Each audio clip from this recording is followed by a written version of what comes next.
I just want the microphone. Take the mask off your face and look at me face to face.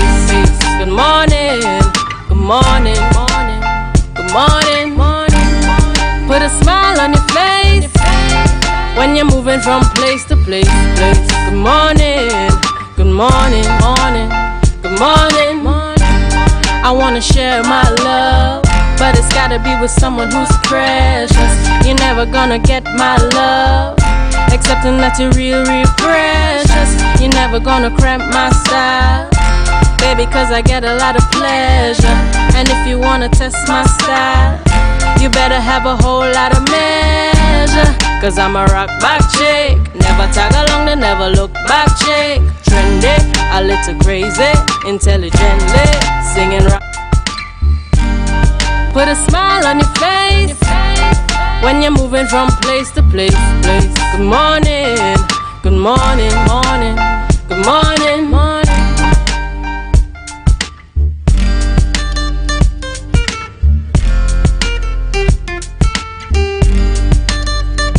Good morning, viewers. Good morning, viewers. It is 7 a.m. Yes, and it is Friday.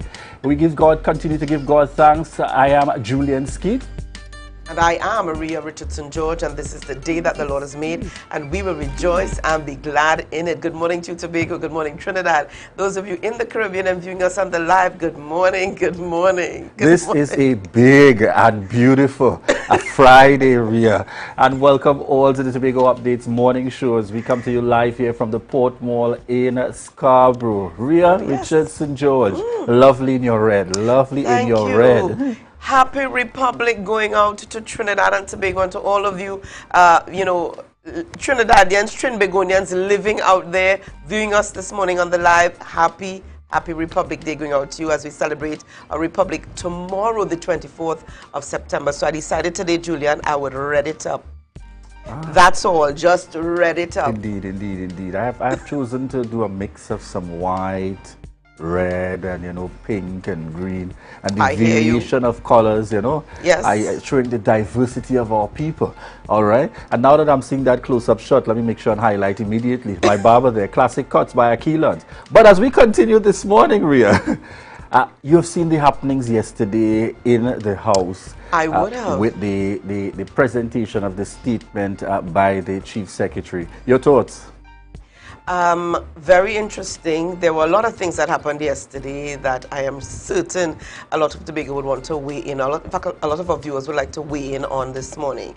I felt as though, in fact, the Chief Secretary made the statements, gave the updates, and I'm not sure how well it went over with the majority. And then you heard some little wranglings in the background between the minority leader and the Secretary for Education, and all of these little things I felt could have been avoidable. I felt it was unnecessary to the proceedings. So it'll be interesting to see how this goes. But just before we head on into that discussion any further, we head on over to news in 90 seconds with Candice. Thank you, Julian and Ria. I am Kizelle Jackson, and here is your news in 90 seconds for Friday, 23rd September 2022. Unsigned contracts, inflated costs, and payments for uncompleted roads were some of the details revealed in a preliminary audit read by the Chief Secretary Fali Augustine in the House yesterday. The report into road restoration works listed 3 contractors engaged by the previous PNM-led administration in the lead-up to elections. Augustine revealed that in one case, over $15 million was paid to a single contractor for the repair of 4 roads, which were never completed, while over 78 roads were flagged for inflated prices valued at $100 million. The Chief Secretary is preparing to report all involved in fraudulent activities to the police and awaits the findings of 4 more audits into the THA. And to some other news, the murder toll in Tobago climbed to 5 yesterday with the shooting of Emero Baines. According to police reports, a white Honda containing Baines' body was found along Belmont Farm Road in Mason Hall in the wee hours of the morning. There was a gunshot wound in his head. Police were called to the scene by some and the body was removed to the Scarborough mortuary. Baines was a worker of the Trinidad and Tobago Inter-Island Ferry Service attached to the APT James Ferry. And nationally, there is growing concern from the Children's Authority regarding increased gun violence against children in recent weeks.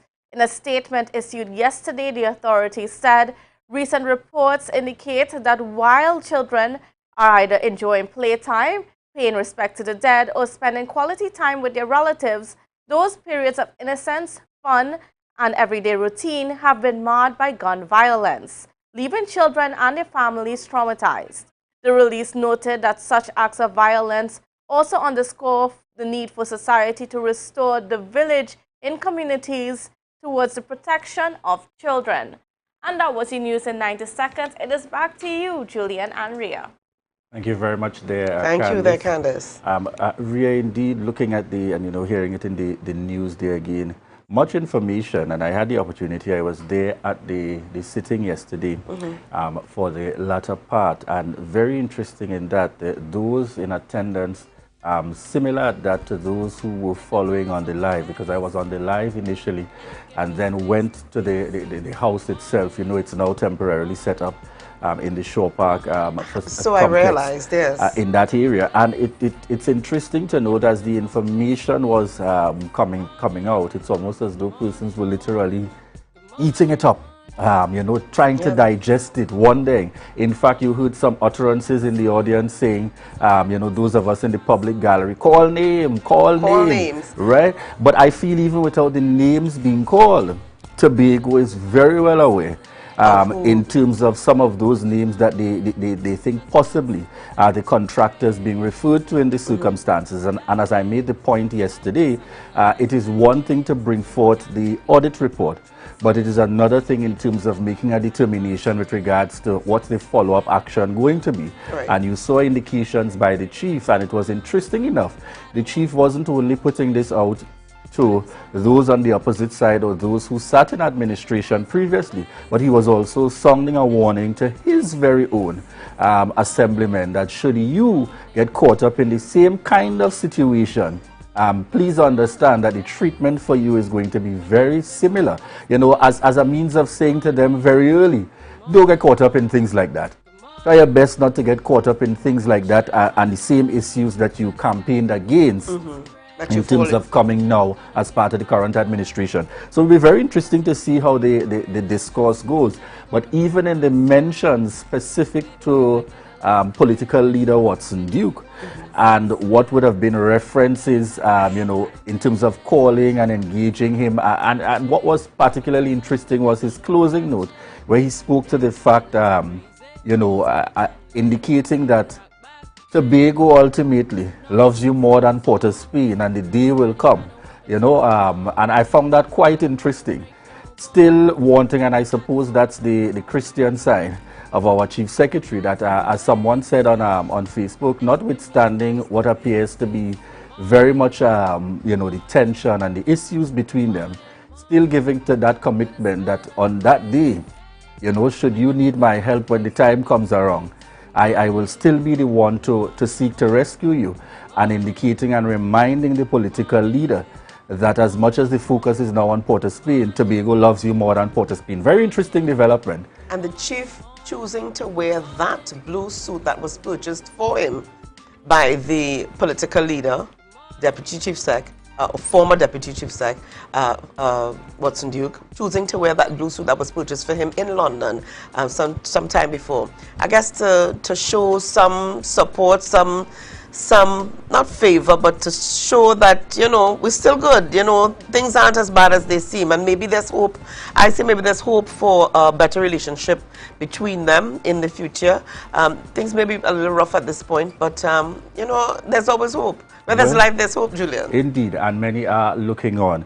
Ria, just before we head on into birthdays, we're going to be continuing, folks. Don't worry, and I know all of you are wondering.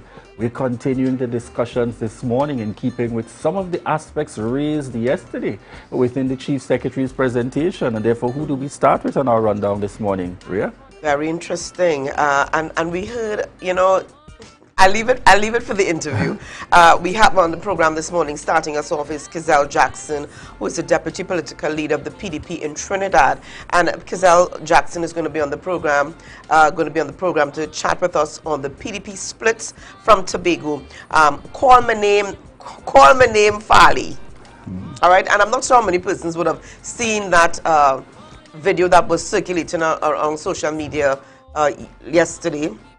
All of this just after the audit report in the House. So, you know, we wait to hear what happens there. We'll get an opportunity to be able to make the connection, folks. All right, we're just giving you a taste of it. We're also going to have on the program this morning a Scarlett George spoken word artist and Caston Cupid, entertainer and soca artist. And he's going to be launching and releasing today Dirty Vibes. So we're going to hear much more about that. I know Julian is excited about that. This morning. Indeed. It's a feeling.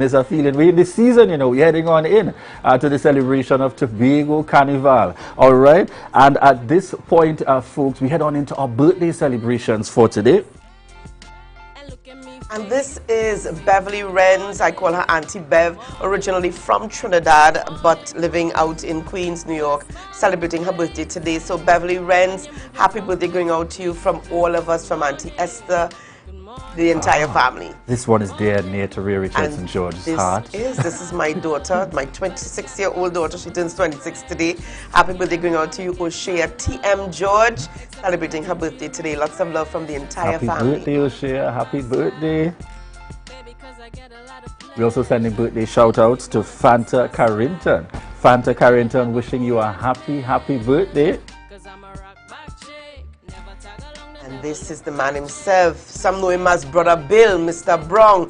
Bill Brown celebrates his birthday today. Uncle Bill, happy birthday going out to you. Love from the entire family. Arlene Owen. Yes, Arlene Owen. My sister, they're from Trinidad. Arlene, happy birthday going out to you. I trust that you have a really great one. Love and blessings to you. And this I refer to as my granddaughter. This is Ronique Walker, celebrating 7 years. Happy birthday going out to Ronique. And this is Petal, young Walker's daughter. So, yeah, thank you so much, Petal. All right, so have a great day, Ronique. I was now about to say I didn't know Ria had reached those stages. Yes, I have grandchildren. But let me also send a birthday shout out coming in on the live here from Glenn's Granderson, and sending a happy birthday to my daughter Shamika from her mother and kids. So wishing you a happy birthday, Shamika. All right, and we want to thank each and every one of you tuning in here this morning. I see that Marilyn Spence, Joe Field is on the live with us, Brother Vernon Simon, Jacqueline Charles, Rhea Francis, all right, Carice Wheeler.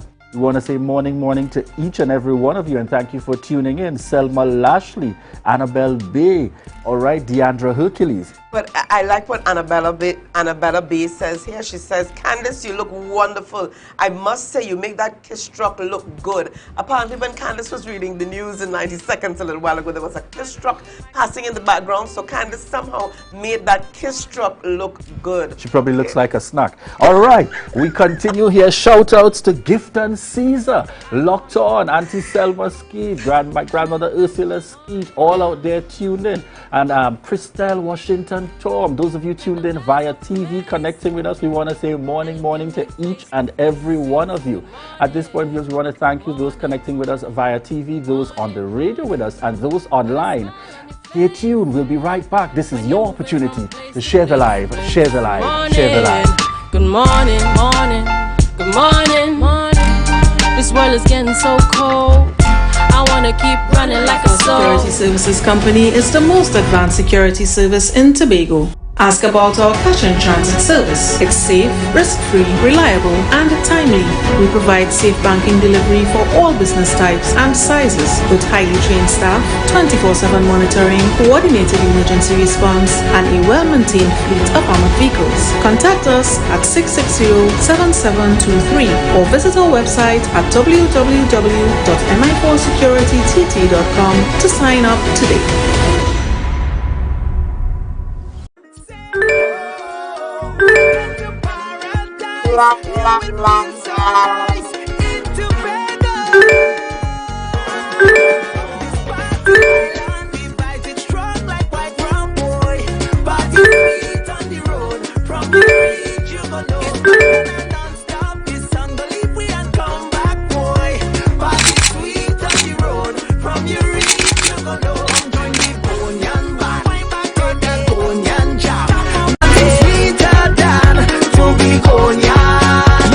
Live, the concert. Says our destiny. Friday, 23rd September. The night before Republic Day. She says our destiny. She get next to me. At the concert capital, the Queen's Park Savannah. Live, the concert. Bravado and his full band.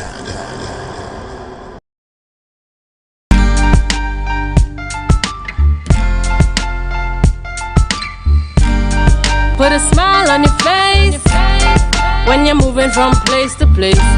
Good morning, good morning, morning. Good morning, viewers, and welcome back. It is 7:15 a.m. and this is the Tobago Updates morning show coming to you here live from the Port Mall in Scarborough. In this first segment, we have on the line with us Kizelle Jackson, Deputy Political Leader of the PDP Trinidad. Good morning. Pleasant morning to you as well as your viewers. All right. Good morning to you, Kizelle. So as we head straight into the discussions, yesterday we would have seen a presentation taking place in the House where the Chief Secretary would have presented a statement referring to it as the first of more in terms of that will come forward with audit statements, this one referring specifically in terms of coming out of the Division of Infrastructure. Almost immediately following, we saw a video coming forward from you indicating to the Chief Secretary, don't afraid to call my name. And we want to start in that perspective. Are you clearly identifying and indicating that the WhatsApp message to which the Chief Secretary was referring was a conversation with you? Let's get started there. Yes, indeed it was. All right. So seeing that they start, what's your position on this on this matter based on the information presented by the Chief Secretary? I want to say I'm not amused by his puerile behavior. And he insinuated some fallacious statements when he said that I am looking for political favors on the ground by him honoring what was owed. Now, I would have been in his defense. If he was reading my messages, I want him to read it in its entirety, not selectively. Because in its context, the people will get a wider understanding as to what has been happening and what is happening. I would have messaged him, sharing a screenshot with a particular contractor that reached out to me. When I messaged him on this, in that screenshot, I would have been in his defense, indicating that I don't think that my dear brethren is involved in partisan or discriminatory politics. I don't think that his behavior towards any contractor would be malicious in nature. If he would have read the screenshot, people would have got a better appreciation that I have always been in defense.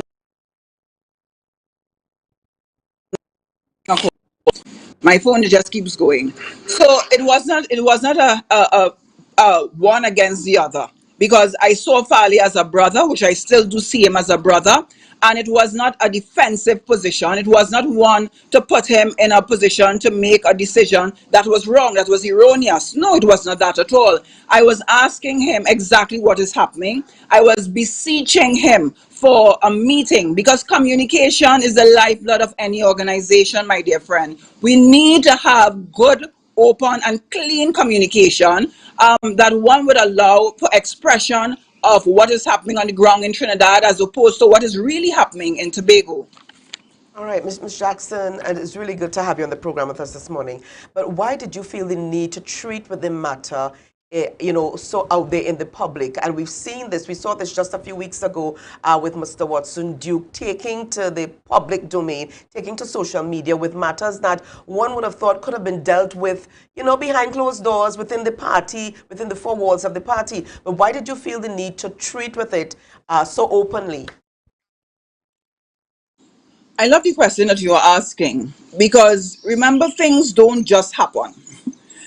Is a series of events that would eventually cause something to explode. I have been there trying to bridge that gap between both my brother Farley and my political leader. I have sat in meetings. I have left what I was doing in Trinidad to come to Tobago to bridge that gap prior to all of this happening. Now, when I came out on the public platform, it was necessary at that time, because it was a total breakdown in respect, was total disrespect. I am not casting the blame game as pointing fingers as who is wrong and who is right. But at the end of the day, Mr. Watson Solomon Duke is the political leader of the Progressive Democratic Patriots, and respect is mandatory for a political leader. When I came out in the public platform, I spoke about the behavior. I was still hoping for some form of reconciliation between the both parties, because even in your own house, listen to this, your tongue and teeth sometimes clash.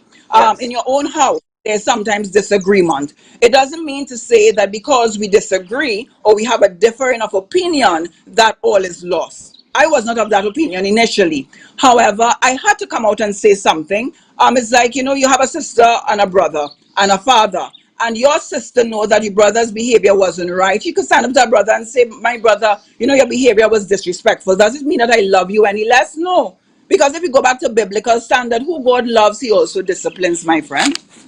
Okay, let me ask you a quick follow-up question here. Then why then would you condemn Farley, Farley Augustine, and be upset with his response, but remain silent on Mr. Duke's actions? Is it that you're saying Again, it that is all is now not lost? my. You said at first, initially you thought that all was not lost, and you felt that there was hope. Is that you feel that all is now lost? Well, I wouldn't say that. God is the ultimate judge of a man's heart. I would not say that. And I'm always for peace. And as Christians, we ought to seek peace. I am always for peace. Now, when you say that, why did I not come out and speak about my political leaders' behavior? It is not Yes. my place to. We must understand hierarchy and we must understand leadership. I cannot come out on a public platform and condemn or correct the statements made by my political leader. I cannot do that. And you see, respect in any organization is of paramount importance. We must have respect for hierarchy of authority. And you can't, sorry, you can't, is it that you're not able to do that respectively? Say, leader, with all due respect, you were wrong. I understand what you're saying with regards respect and hierarchy, but there comes a time when you should be able to say right is right and wrong is wrong. Your thoughts? I am one of those who would privately say if something is right, it is right, and if something is wrong, it is wrong. But when I reached the point where my brother Farley came out and spoke about only one boss, one chief secretary, to the extent where he would make his position redundant, I was like, where all of this is coming from? This is not about the issue at all. It's a spillover for many other underlying issues. So it was, you're trying to kill an ant with a machine gun. It was an overkill. I want to get your feedback, Kizelle, on one of the matters raised was specific in that conversation, the connection with you and what appeared to be a Tobago contractor also operating within the Trinidad space. What's your relations in terms of the contractor in that context and also the further issue raised with supporting initiatives happening in the Port of Spain area? All right. I have an open door policy. I am not involved in any gutter politics. I don't believe in that partisan discriminatory bias politics. Now, in Trinidad, I'm also seen as a humanitarian and a voice for justice. When I stand on any platform, I stand against large organizations. I stand against anyone that is corrupt in any activity. I will stand against you. However, when that particular contractor reached out to me, it was because of a common person that knew the both of us, that said that this is not the type of person and this is not the type of leader that I see Kizelle Jackson. She's one that you can openly speak with her. Prior to everything, I'm also a psychologist. I tend to try to understand human mind and behavior and what causes people to sometimes do the things that they do. I am one for peace. Tobago is a very small space. Maybe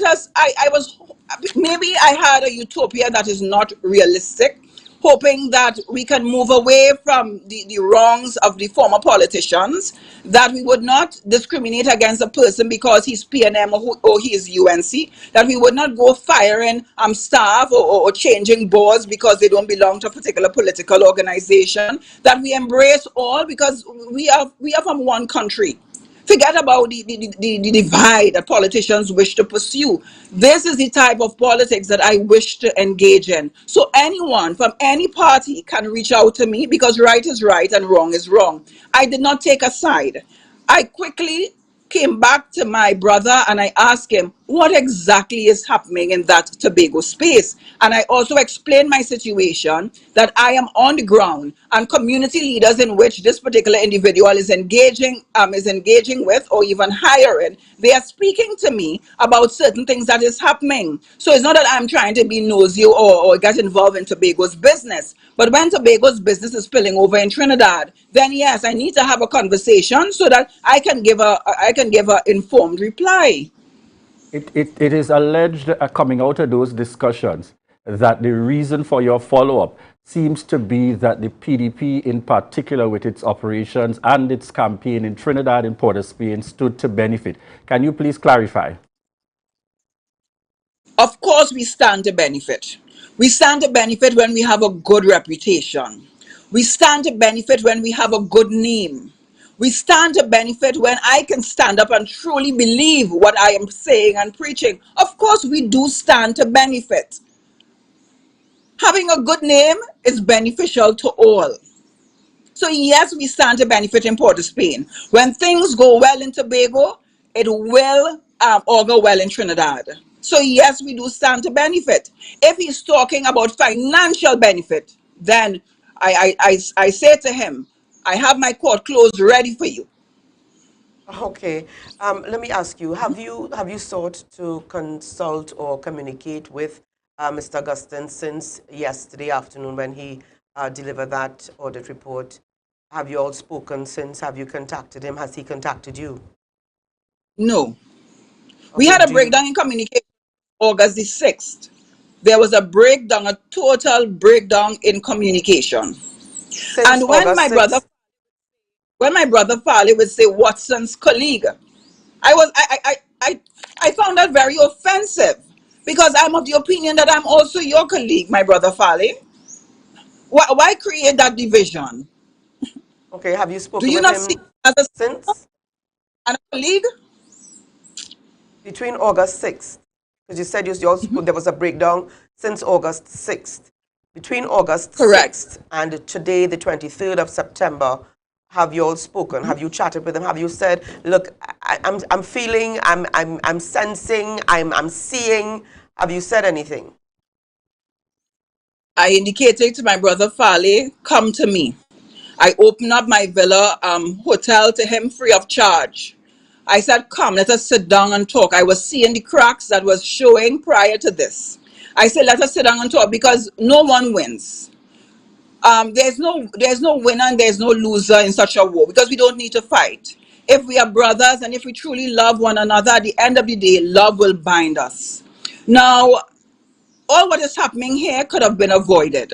And I was the one reaching out to him, asking him, before it reached to this, please, my brother Farley, come and sit with me. Let us have a discussion. And if my brother is being true to his word and true to all my statements and all my messages, he would see that I was the one seeking peace.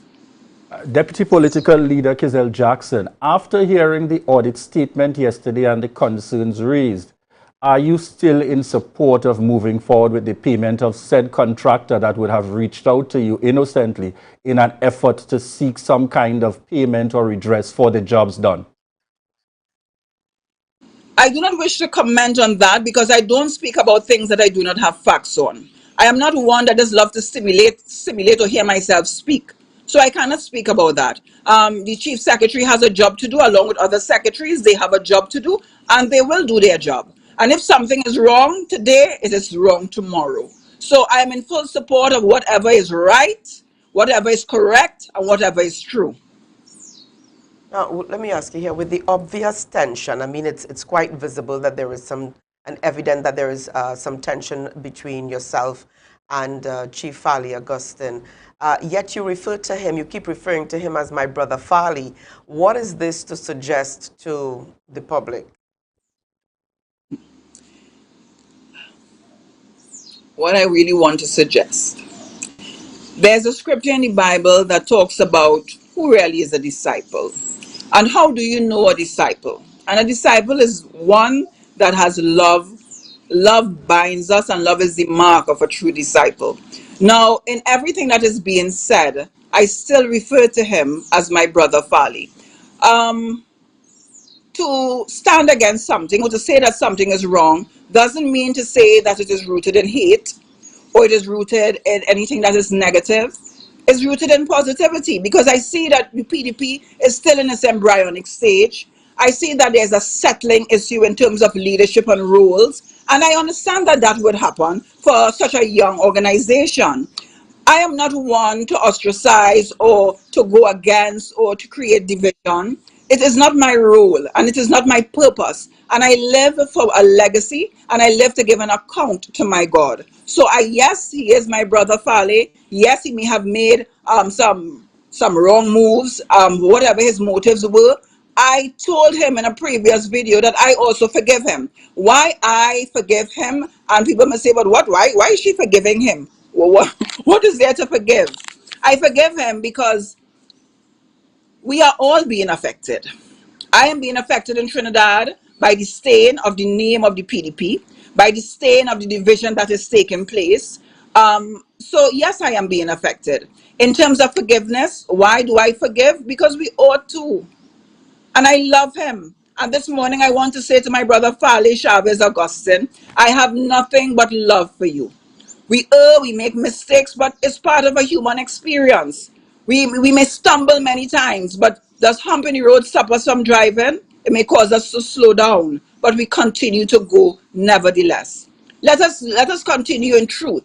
And let us remember our commitment, and our commitment is to the people. God has entrusted us with a responsibility. And by all means, let us do it to give all glory and praise to our Father. Are you in a position to identify to us the contractor that reached out to you, Kizelle Jackson? Sure, that is Mr. Warner, Mr. Keon Warner. I tell you, when I stand, I can speak openly about whatever I say. I stand in my truth. All right. One of the questions being raised as well by the public is specific at that to the issue. You made a statement in terms of respect for the leader of the political party. The question is being asked that similarly, doesn't the political leader also have a responsibility to respect those others within the party, and more specifically the office of the chief secretary? Yes, I do agree, because that's supposed to be a mutual reciprocity. So I am in agreement that respect is needed both ways. And in your opinion here, was that displayed, or has that been displayed was it being displayed over the last few weeks and we're talking here from August, late August, with regards the however many, because the figures keep changing, persons who were stranded in Brooklyn to now, I mean, the statements that were made by the political leader, you know, did you feel that there was a level of respect on both sides of some of the PDP divide, because that's what it seems to be now? What I saw there was a breakdown in healthy, respectful communication. There was a total breakdown in communication to which I would have reached. Ms. Jackson, you say that there was a breakdown in communication, but let's talk about the level of respect. Was it mutual respect, the political leader treating with issues that, again, should have, we believe, the public believes, should have been handled within the walls of the PDP family? Was there a level of respect on both sides? Did they show respect to each other? That's a question that they both can answer to one another. I know, but you sit, from where you sit as a deputy political leader, I'm sure you would be able to have some say in that. I mean, we were all looking on as the public. Yes, nothing happens in isolation. We have to remember that. Nothing happens in isolation. I remember a time my mother beat me in public. I got a good public beating from my mother. And I was coming home and she told me specifically, if you were to go and ride your bicycle and I did not give you the permission to do it, I will beat you in public. I said, all right. And that particular day I went out still. I gone out with my bike thinking I could reach home before her. And she was in the road waiting on me. And I got a beating until I got a beating. And up to today, I remember that beating. Did I come back in the road and talk about my mother, that she was disrespectful, that I did not agree with her behavior? I may not have agreed with it. But it is not my place to come out in the road and disrespect my mother in that type of way. I would have dealt with it differently. Can you now ask me to answer such a question? Again, it is not my place to speak about my political leader's behavior in a public forum. What I can do is that I can hope that both my honorable brother, Farley Augustine, and my political leader, Mr. Watson Solomon Duke, that the both parties can come together and sit down and speak about the grave issues that are affecting both Trinidad and Tobago. All right, I really want to ask this question here. And this is not for controversy, but really to get the answers. You alluded to yesterday in your video, your social media video. I don't want to say rant, but in your video, you spoke concerning Mr. Farley's sexuality. What exactly were you getting at? Exactly what I said is what I get in at. I don't make corners, I go straight to the point. Now, this was sent to me again. Remember, I tell you, we are on an island. This is a small island, a small space. People talk all the time. But when they speak, we must be able to give an informed reply. I am not against homosexuality, bisexuality, heterosexuality. That's people's personal individual choice. That is something very personal, and I respect all persons regardless of their choice. Issues of this nature came to me with many different talks and spaces that it was alleged that contracts were being awarded to someone that he is involved in a relationship with. But again, there's a lot of talk in public space. When you're in public life, there's a lot that will be said about you, against you, for you. People speak all the time, and that's the nature of people. However, when the concern keep coming so repetitively, I too had to speak with him to understand what is happening so that I can give a reply or a response to those that may be taunting us. Why did you feel the need to treat with it? If you say that this is a person's sexuality is their personal business, their private business, why did you feel the need to speak on it on such a public platform? Because he did first. He came out and he talked about my sexuality. If you look at the previous videos, maybe I think that you may have some bias within yourself towards my brother. No, we're just asking the questions, Miss Jackson. We're just asking the questions. Let us be real now. We are people. We are human. Sometimes you may take to one, take to the other. I understand that. But in terms of his sexuality, he came out and he said that too was being questioned in his earlier public statement. It is not that I came out and I create questions in people's mind. This is something that he came out and he spoke about. But what I wanted to say to him is that I have total respect for whatever his personal choices are. But I need to speak with him because these were all the issues that were coming to the table. Question to you, Kizelle. You referred earlier to the contractor that you are would have been in contact with in terms of Keon Warner. The question that is coming forward based on that, is it that you're lobbying and you're advocating and communicating and following up with the Chief Secretary is because the PDP Trinidad and Port of Spain stands to benefit directly from the said contractor you identify?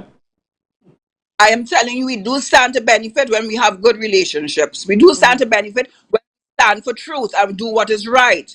That is all I am saying. There's no other benefit. Are you asking? Ask me the direct question. Do I stand to benefit? Well, that's the question that I'm asking. Is it that the party stands to benefit from this contractor in Trinidad, which is why they would have been, as you indicated, you reached out to Chief Secretary Farley Augustine to ensure that the relevant payments would have been made to this contractor. Does the party stand to benefit?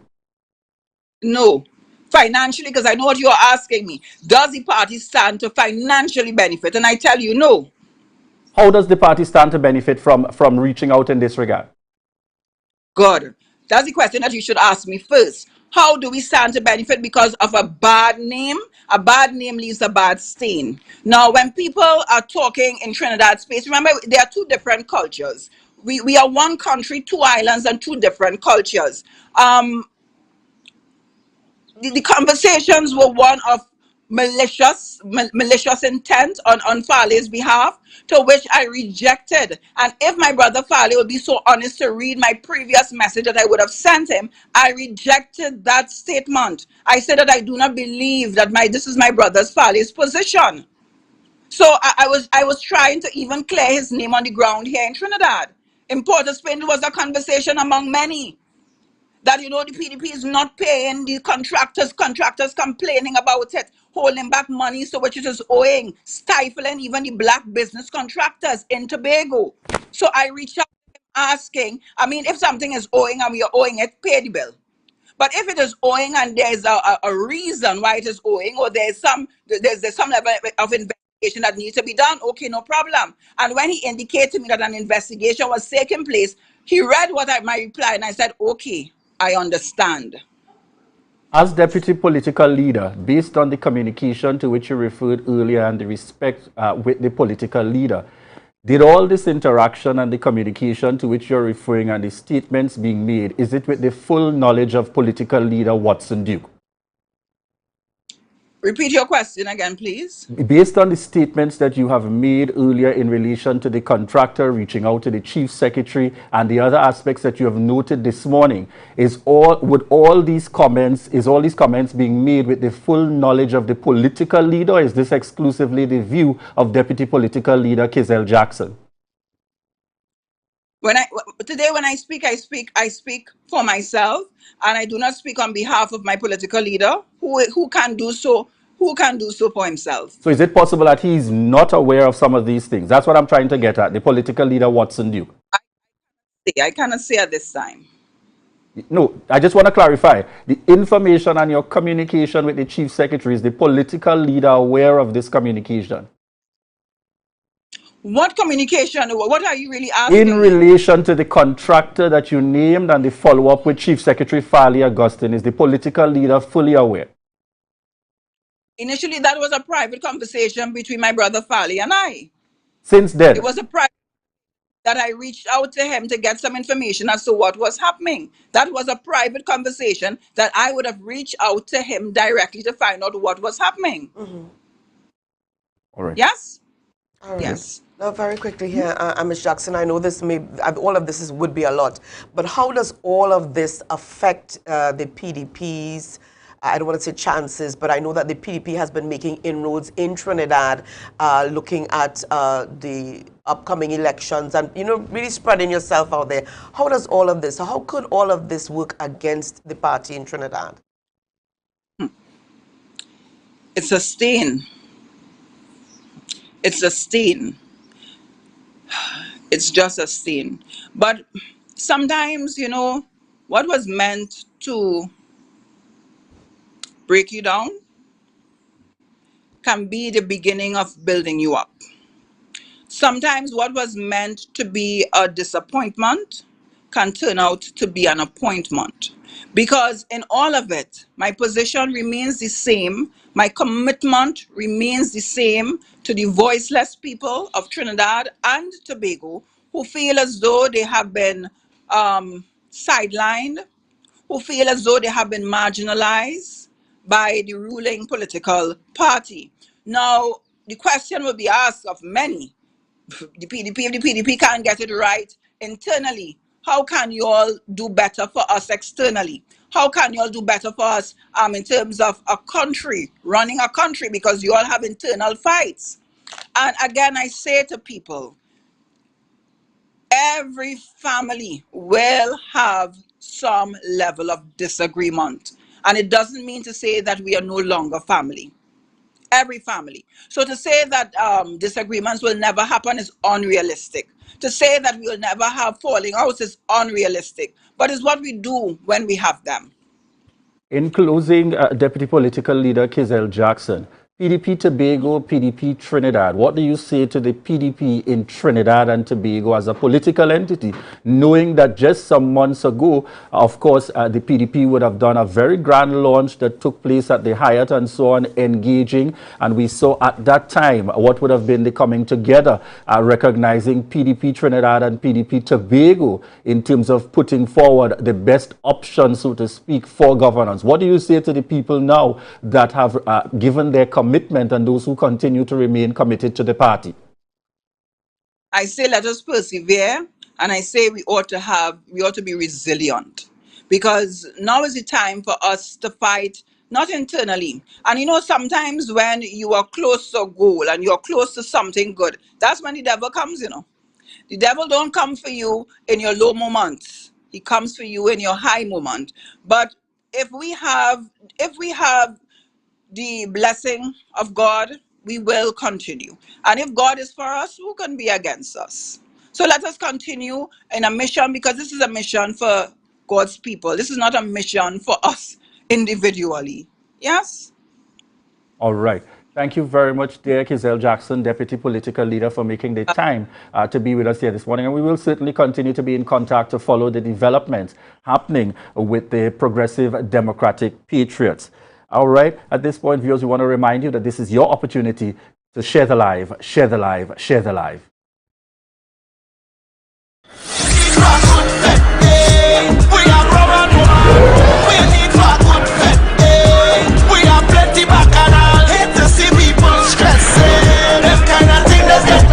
When they see I lose it, it's for the love of carnival.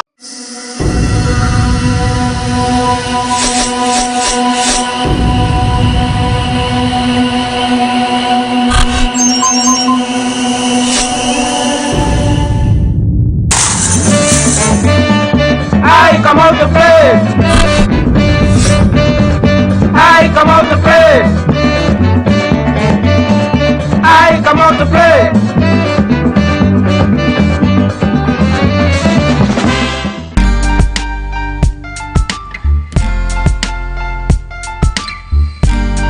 Put a smile on your face when you're moving from place to place. Good morning, good morning.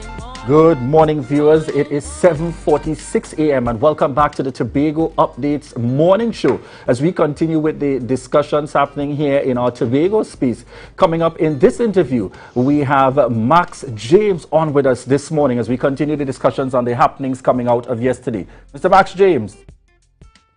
Morning, Julian, and morning, Ria. Hi, good morning to you. Yes, good morning to you. So as we we continue the discussions this morning, we want to get your initial response to what took place yesterday, right up to this morning, hearing the various views and expressions being put forth. Okay, thank you. Good morning to all of Tobago. That last conversation had me traumatized. I've never seen it, such of the likes in a long time. So maybe the next milliseconds I've got myself. But I've never seen what we call in Tobago here in Zion Hill, that kind of braggadociousness.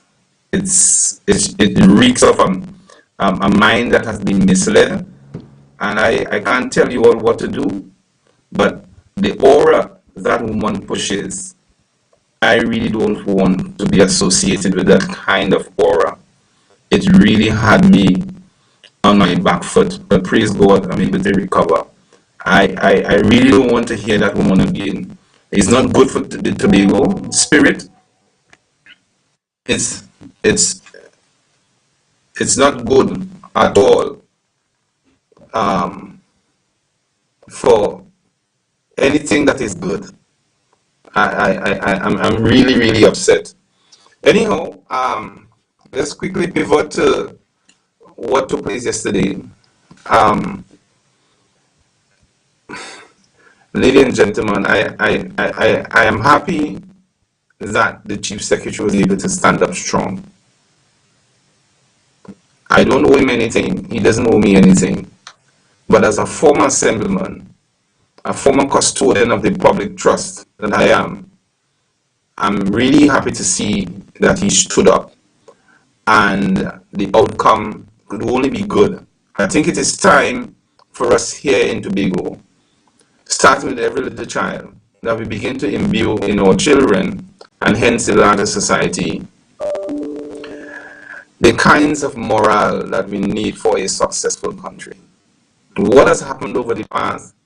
Say again? Go ahead.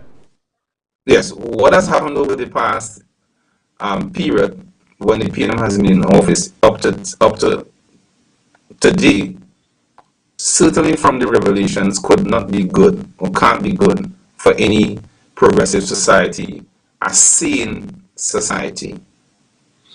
So I want to commend the Chief Secretary and his team, Mofali and friends, to stand up. They have a duty. That's what you signed up for. And you have a duty to make good on the public trust. All right? So that, but I wanted to put something out there. It seems to me that there's a significant spiritual warfare. I want to repeat that. Who has eyes to see, let them see. But it seems to me, as initiated as I am on the board, that there's a significant spiritual involvement in the affairs of the assembly and in the affairs of Farley and friends. So we need to call for some kind of prayer and fast, because we wrestle not against principalities and powers, but wickedness. What the scripture says, I'm misquoting it this morning, but against principalities and powers, rulers and wickedness, yes, in spiritual wickedness and rulers in high places. That's what I see.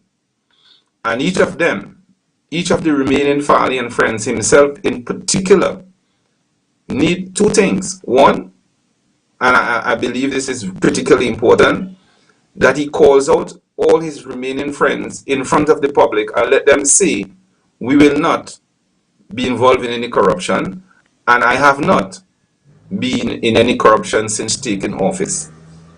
I would love to see that. Tobagonians would love to see that. It's not the panacea for, or solution to what is going on, but it will, in my view, respectful view, go well and go a long distance in bringing back some kind of trust within and amongst the Tobago people. So let him bring his team and let them say publicly, if you wish to say a public vote, separate and apart to what they took in the assembly chamber at the inauguration. I have not been in any corruption, and I will not be in any corruption. One by one, they file pass and make that statement. You understand? And involve themselves in significant prayer and fast. You hear me talking like a religious scholar this morning, or a Christian this morning, because that is what is necessary. This thing is not natural, it's not normal. What is going on in the Tobago space ain't normal. And I'm hoping that say again? I want to get from you. I understand where you're going with this. Are you hopeful that those who would have been involved, if found to be culpable, will actually be the ones that will be held accountable, as in former politicians like yourself? Because there's the common view that the politicians always get away scot-free. It is the technical officers and those public servants and others within who are responsible for actioning some of these things that are the ones that are usually feel the brunt of the law. Are you hopeful that if found to be involved, that the politicians themselves will also be held accountable? And the resounding answer to that, Julian, is yes. They must and ought to. And I always tell this story, and I want every time we go on camera to tell this story. The fact of the matter is, when we were assemblymen, from the days of Miriam Caesar Moore and Regis Caruth and all the rest of them, they were just working for $1,800 a month. $1,800 a month. And I think by the time they left, they were working for about $3,000 a month. And people, hang on a sec. Right. And people, they sacrificed. As we say in our Tobago language, they suck salt, and they made sure that they were not corrupt. You didn't hear about any kind of corruption in our time. Whatever we got, we took, hoping for a better day. So why do you feel there's a need to get a kickback? Why do you feel there's a need to enrich yourself off the public purse, feeding at the trough? It is a very sad day in Tobago. And I think that people don't want people like me to say what should be said. But whoever should be swiftly brought to justice by the law and by the Chief Secretary. I don't think it's a matter for him to step down whatsoever, to pull back whatsoever. Let whoever is guilty feel the full brunt of the law. If we were able to do it on little, and they now have lots more than that, 10 times, 20 times fold what we have had, why do you need to take a bribe or a kickback? Why do you need to partner with public officers or public officers partnering with politicians, particularly in the area of infrastructure and so forth? Why do you need to do that? And I'm calling on all Tobagonians today of sober mind. Let us, you see what happened with the bandits? They all went to presentation, 3 of them presentation college. What could cause that deviation of mind and purpose in this life? So people are saying we don't have any faith at all with the politician, regarding the politician. So I think that maybe urgent steps need to be taken from here on in. All right. I think that what needs to be done very, very quickly, and to set a new tone, a new ethos, a new culture in our society. It is a very sad day for Tobago. And I'm asking Mr. Farley Augustine today, do not back down. Because if you do, then Tobago will be gone to pieces. The pain will return, and the end will be worse than the beginning. So you have a duty. I, for one, will cheerlead you, I'll be a cheerleader for you. If you do the right thing, you are able to do the right thing. God will support you in doing the right thing, and that is what is most important. You have to know that. God will support you. Okay. But Tobagonians voted for you all. I myself voted for you all. And we need to usher in terms of what we do, best practices. That's what we're going to do it. Okay. And we will run from the corrupt mind, run from the corrupt man, and so forth.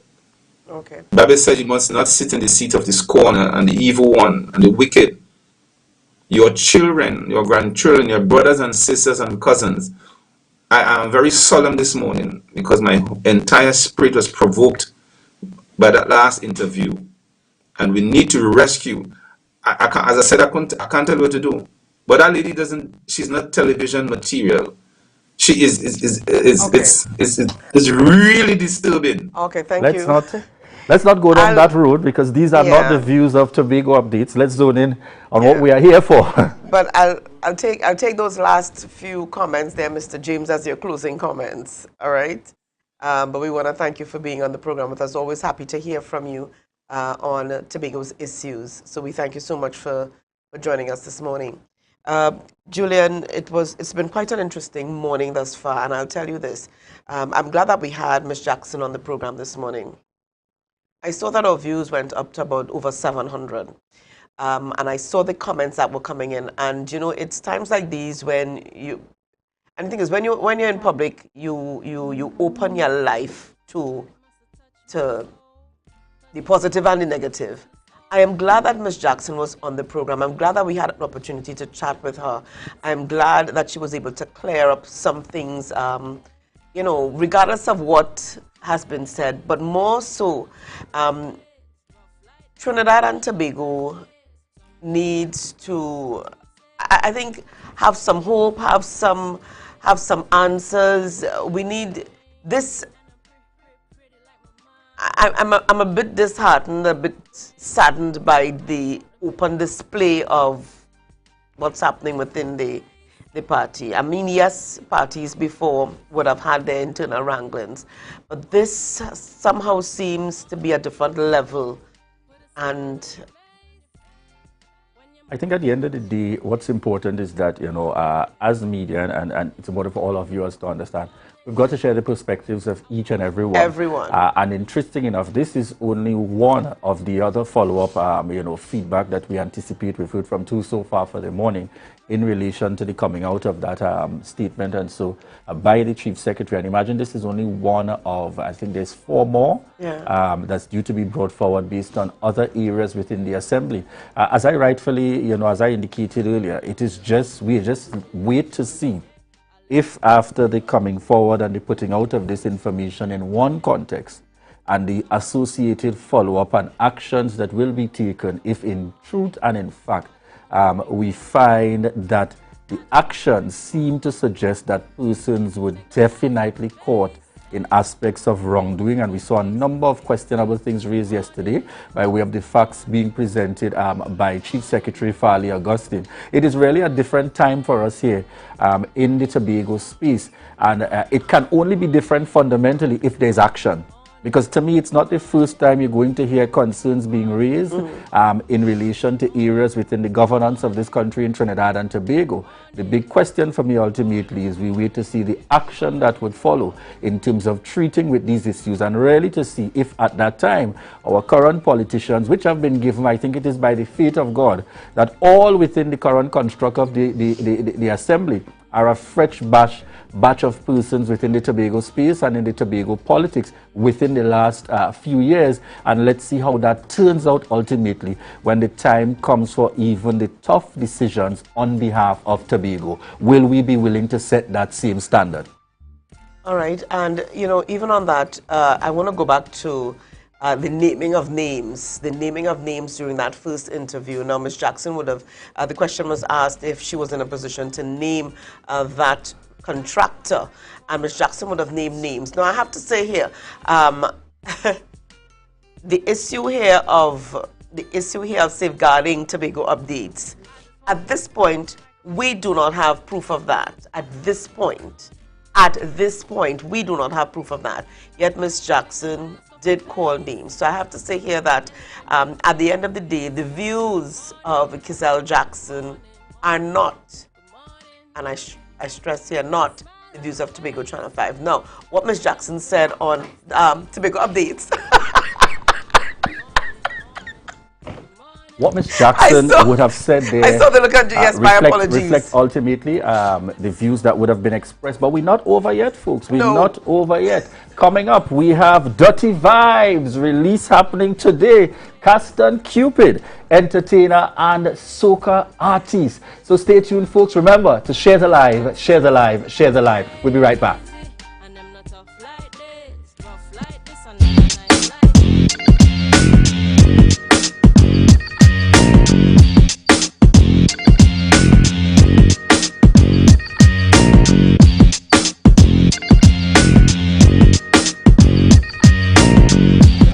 The unveiling of the painting Fisher Folk by artist Avian Orr. It's installed at the grounds of the Bell Garden multipurpose facility, marking the launch of the Northeast Tobago Man and the Biosphere Art Trail. Residents and visitors can experience the creativity of Tobago-based artists as they journey through the communities within the UNESCO Man and the Biosphere Reserve, from Bell Garden in the east all the way to Moriah in the north. Tomley Roberts, the lead curator and one of the artists for the art trail, is applauding the other contributors. Their works include Earl Manswell's Squeezing Cane, Jason Ned's Coco Dancer, Boys at Play from Chris Thomas, Biosphere created by Corice Wright Kerr, competition done by Israel Melville and Kishang Jacobs Pollinator.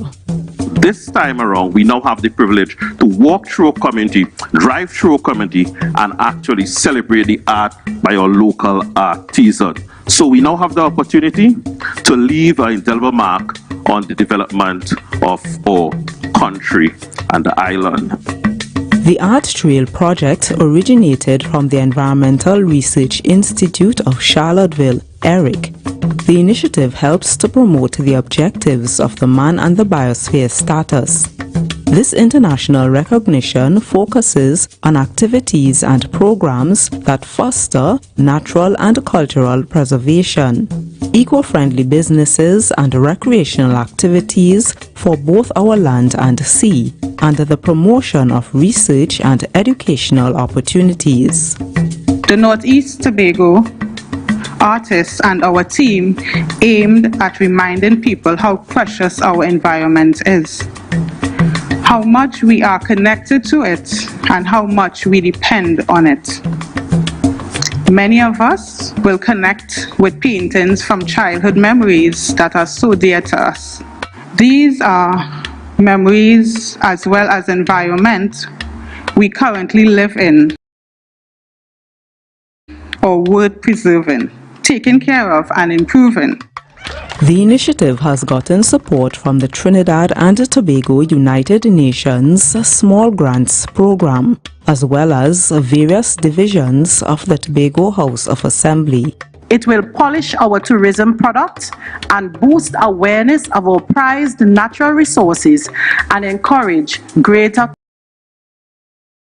conservation efforts.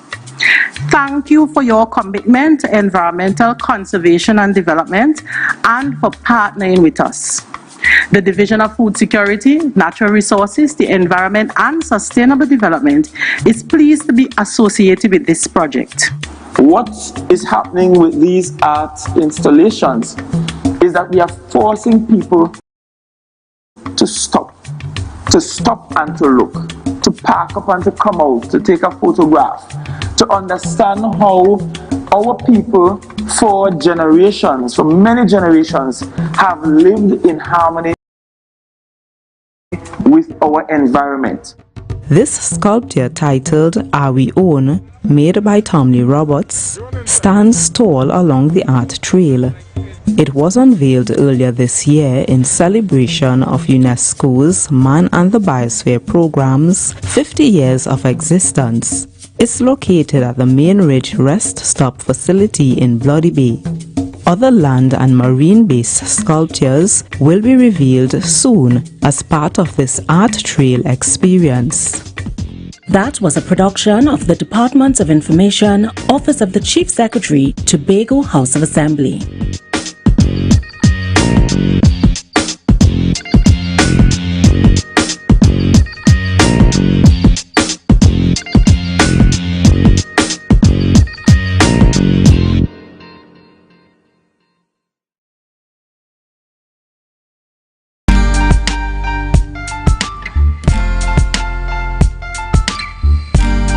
Put a smile on your face when you're moving from place to place. Good morning, viewers, and welcome back to the Tobago Updates morning show, coming to you here live from the Port Mall in Scarborough. In this segment, we are chatting with Caston Cupid. Yes, some of you know him in media, but this time here in the entertainment industry, we're heading into Tobago Carnival. Morning to you, Caston. Morning, Julian. Morning, all the viewers. All right, as we get the conversation started this morning, just to give our viewers a little backdrop, when did this all start for you? I know you're in the Calypso realm and thing, and we're heading on over now straight up into the soca industry. Yeah, well, you know, I've been in the industry for quite some time, you know, in the Tobago space, in Trinidad Tobago space. You say about, it all started in 2011, you know, with Calypso, and, you know, I dabble a little bit in soca. You know, I try to always give my best foot forward, you know, and always do the best I can, and, you know, try to make the thing live, you know, make the thing vibesy and nice. What would you say was that inspiration for you, getting involved in the industry? Getting involved in the industry was a passion that I didn't know that I had, to be quite honest, because I started in Calypso, always had a love for Calypso, didn't know that I'd have been in this realm singing Calypso, but, you know, anything I do, I want to do my best, and then it just progressed from there. All right. Tell us a little bit now as we're looking into what is the launch of this new song. What was the motivation? Where did it all come from? You're here to Tobago Carnival and you say I have to do something. No, tell us. To be quite honest with you, you know, I really took a backseat from soca to really focus on my Calypso, you know, and obviously with the COVID and whatnot.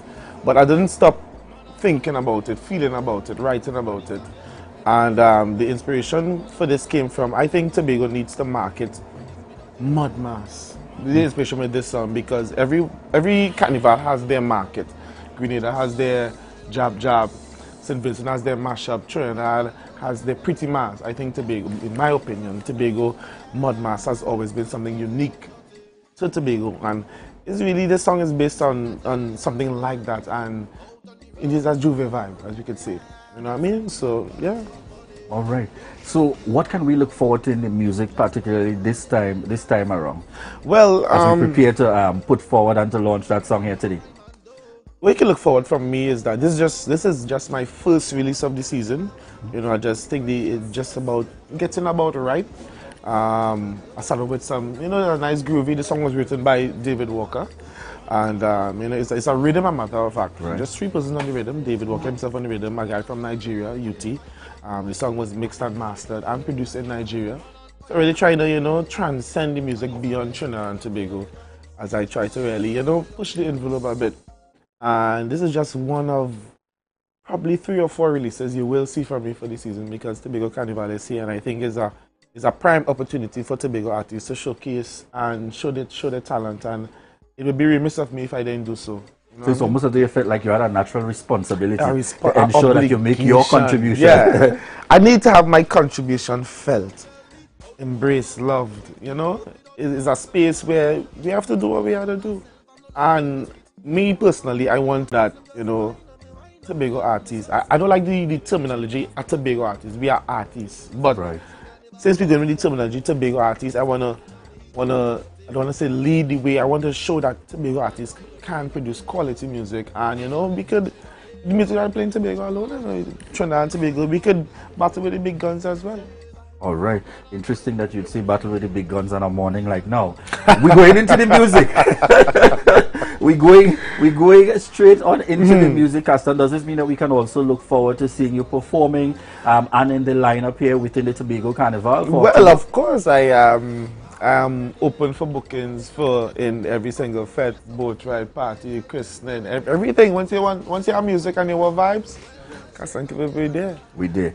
Just before we head on across to the music, anybody that you want to say thanks to and to recognize at this point, because I know being in an industry like this, it can't be easy at all coming out of the challenges of the pandemic and now really trying to make that step and continuing with the upward mobility. Anybody you want to say thanks? Yeah, I want to say thanks to my entire team. You know, I work closely with my brothers, Colin Alexander, Akini, Kern, everyone, obviously my family, my whole support system. Even every supporter, everybody who would have shared that, you know, I released this song today. I say thank you to one and all. You know, this is just my first stop. I think I needed to release this song in Tobago, and because it's here, the music, the heart is here. So I'm not gonna release it in Trinidad, but nah, I had to release it home. You had to do it home. You had to do it home. When you see Sister Rhea, and I say sister intentionally, have her hands moving there, you know it's time for us to get going with Dirty Vibes. I'm not sure if she understands what Dirty Vibes means. Nah, trust me, she knows. She knows what Dirty Vibes mean. She knows. All right, so let's get our mic on across as we hear it, folks, here. Dirty Vibes, we're going to hear the launch here from Caston Cupid, coming to you here from Tobago Updates Morning Show. Over to you. All right, so let me get it show on the road one time. We're bringing it from the top one time, you know. You know, I like to sing early in the morning, and my voice just be a little, but one time, you know what I say? Out on the road, yes, I'm out there. Stay and dirty. Hold up, don't tell me how to move about in the streets. I love me dirty mass and the vibe that it keep. I wanna see myself along the streets. My body, go in the head upon me. I want them to wine on me, so sweet. The way they shake the ass, no man can agree. This is a celebration, carnival so sweet. Today's a jam and yes, I'm turning up the heat. I want me dirty, yes, me dirty. Man on oil, ready dirty. I need some paint with me dirty vibes. Jam on a girl with me dirty. I want the dirty, yes me dirty vibes. Man on oil ready dirty vibes. I need some paint with me dirty vibes. Jam on a girl with me dirty. Yo, my head done bad up already, but pour my liquor and make up pay for me. Yes, I want to live my life, enjoy it. No one can live my life, not for me. Yes, my head done bad up already, but pour my liquor and make up pay for me. Yes, I want to live my life, enjoy it. Pull a pretty girl and wine up for me. When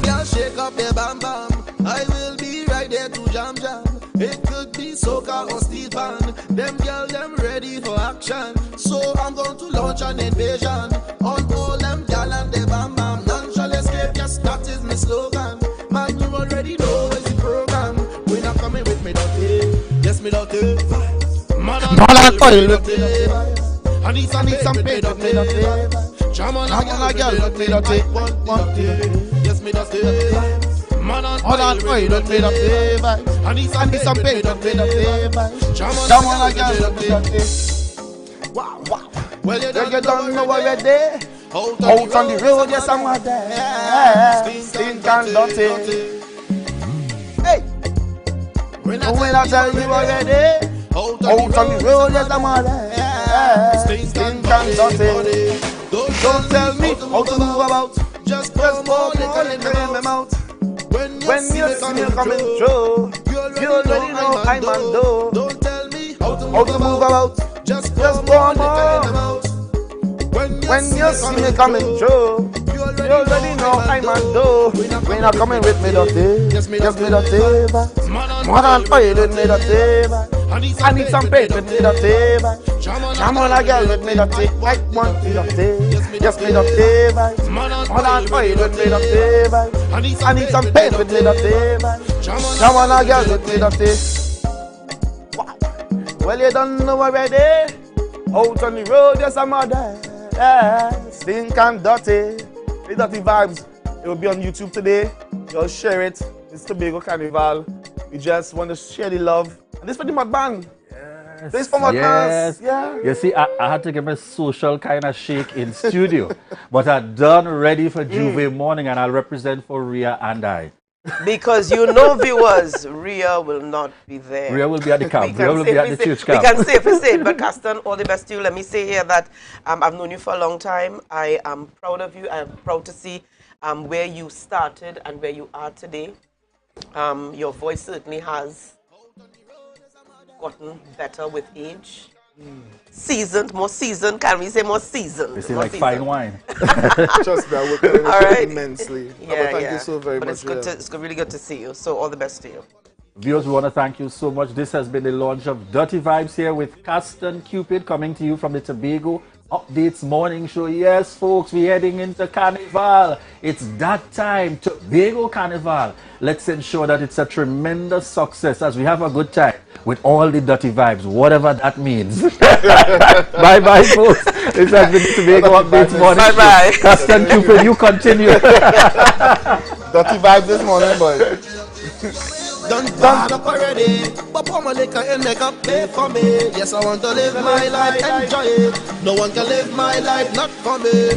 Yes, my head done bad up already, but pour my liquor and make up pay for me. Yes, I want to live my life, enjoy it. Hold a pretty girl and wine up for me. When girl shake up your bam bam, I will be right there to jam jam. It could be soca or steel pan. Them girl, them ready for action. Security Services Company is the most advanced security service in Tobago. Ask about our cash and transit service. It's safe, risk-free, reliable, and timely. We provide safe banking delivery for all business types and sizes with highly trained staff, 24/7 monitoring, coordinated emergency response, and a well-maintained fleet of armored vehicles. Contact us at 660-7723 or visit our website at www.mi4securitytt.com to sign up today.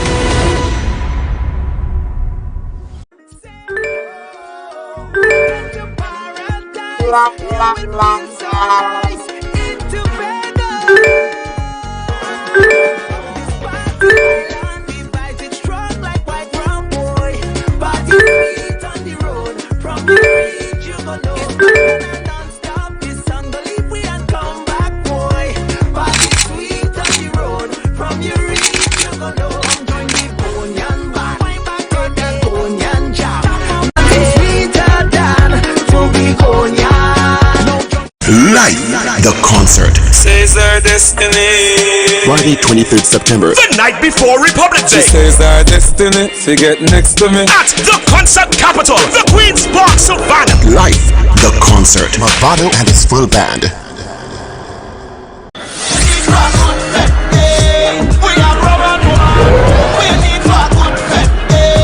We are plenty bacchanal. Hate to see people stressing.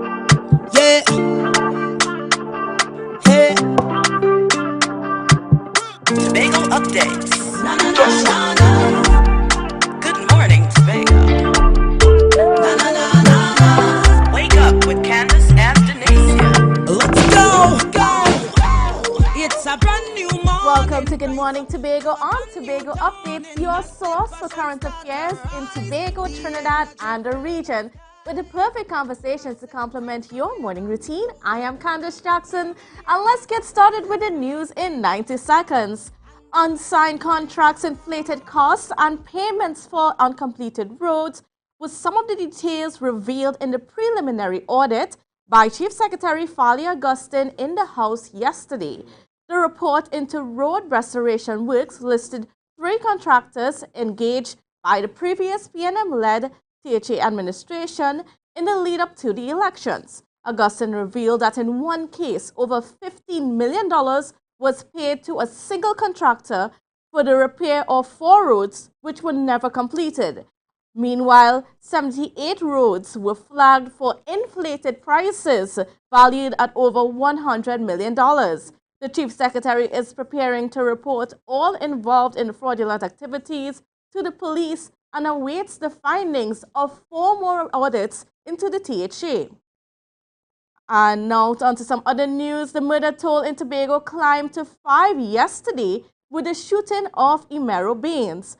According to police reports, a white Honda containing Baines' body was found along Belmont Farm Road in Mason Hall in the wee hours of the morning. There was a gunshot wound in his head. Police were called to the scene and the body was removed to the Scarborough mortuary. Baines was a worker of the Trinidad and Tobago Inter-Island Ferry Service attached to the APT James Ferry. And now nationally, there is growing concern from the Children's Authority regarding increased gun violence against children in recent weeks. In a statement issued yesterday, the authorities said recent reports indicate that while children are enjoying playtime, paying respect to the dead, or spending quality time with relatives, those periods of innocence, fun, and everyday routine have been marred by gun violence, leaving children and their families traumatized.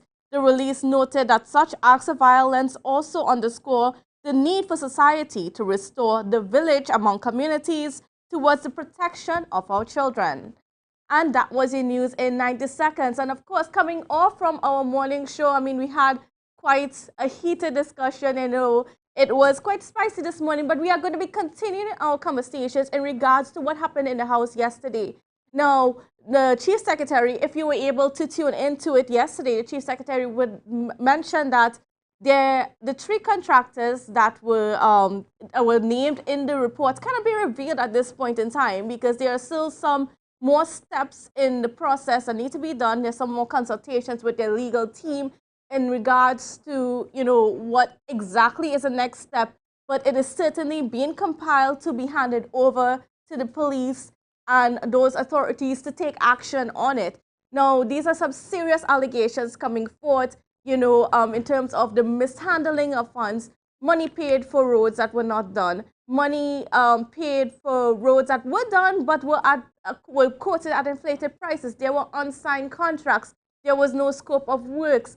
All of these things were mentioned on the reports, and and of course it was an answer to the questions about audits and so on that was in the space, because we've been hearing about these audits that were going on, but now we have some details, but there are more to come.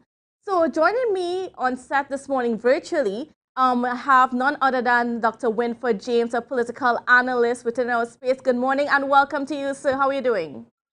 Good morning, Miss Jackson. I am strong and good. Good morning to Tobago as well. How are you doing? I am great. Now, coming off of yesterday's revelations in the House, I just want to get your initial views as to what was said. What are your reactions? Well, the first thing we can say that serious allegations have been made. The Secretary of Finance relying on a forensic report, a forensic audit, revealed things that surely speak of corruption. And there must be hearings. Somebody has to pay for what he has proposed to us as facts. They are facts that the audit has revealed, and the auditors apparently are well qualified to find out those facts. And the question is, where do we go from here? The Chief Secretary wants to compile a document to pass on to the police. Well, I think if you're going to charge, if you're going to make those allegations, and if you want the matters to be cleared up, I suppose you have to go to the police. But one question that arises in my head is, when was the last time we locked up anybody for corruption, Candice? And that was going to be my next question. I mean, sort of, can we see coming out of these reports? Do you think that there is enough for that people can face legal action? Well, a lot of information was given. I don't know what the police would regard as enough, but I think those are matters to be determined by the deputy, by the director of public prosecutions, and of course by the court. You know, in these matters, even though we have ideas, we are not the competent authority, but we can have ideas as citizens who are concerned. It's a good thing that the chief secretary has brought that kind of information to light and to the public. The question is, have you seen the previous administration do something like that? There have always been concerns about the audit of the Tobago accounts. And the Auditor General has revealed that he has not been able on many occasions to get all the information that is necessary. But in this case, a particular audit was commissioned, and that audit has been published, has come to the Chief Secretary. He has given us one part. I think it's a 5-part audit, and there are four more parts to come. It's good that he can reveal this thing to the public. And I think it's great politics, given the fact that the budget is coming up. Is it next week? Yes, and on Monday. Yes, and one of the highlights would be the allocation to Tobago. Well, here is a context in which the government had a party in power in Tobago, the Tobago PNM, in power. And our now being told that an audit was in fact commissioned, and there are findings already. And in your 90-minute news, you talked about the major findings of that report. You know, people are getting paid for work they did not do, and they're getting paid in the millions of dollars. I mean, if it's true, we have to know. And we want to see, what the government's response to that would be, especially in relation to the allocation to Tobago, because they had a party there under whom the violations took place. Now, this is not guesswork, This is not somebody giving an opinion and so on. These are facts that have been unearthed by capable professionals. So we want to get to the bottom of that, and I think the society needs to have people come to trial and face whatever penalties the courts decide that they should face. Now, this situation also speaks to a sort of breakdown, you could say, within the public service. And going forward, how do we go about correcting some of these inefficiencies and these things that are coming forth? And I mean, is it also a symptom of perhaps other wastage or other questionable dealings in the previous years? Because, of course, this report focused on that 2020 to 21 period. Well, you said, how do we go forward? It's always a difficult question, isn't it? One of the questions that arises again is the House so structured as to immediately bring departures from good governance to the public's attention? Do we have the oversight of executive decision-making that we really need in a society that is developing its democracy? And I don't think we are there yet either. So what the Secretary has done in the absence of such structures, and by the way, I'm also referring to whether he, in this new dispensation, has taken any steps to expand the voice of the people in the House, to expand the voice there, and to have conversations with the people which would inform their decision making, because I'm very sure that the discretions, the insights of the 15 assemblymen won't be enough to fix the problem of corruption that has bedeviled the society for so long. So in relation to what you're asking, how do you go forward? Well, you have to fix the governance structure.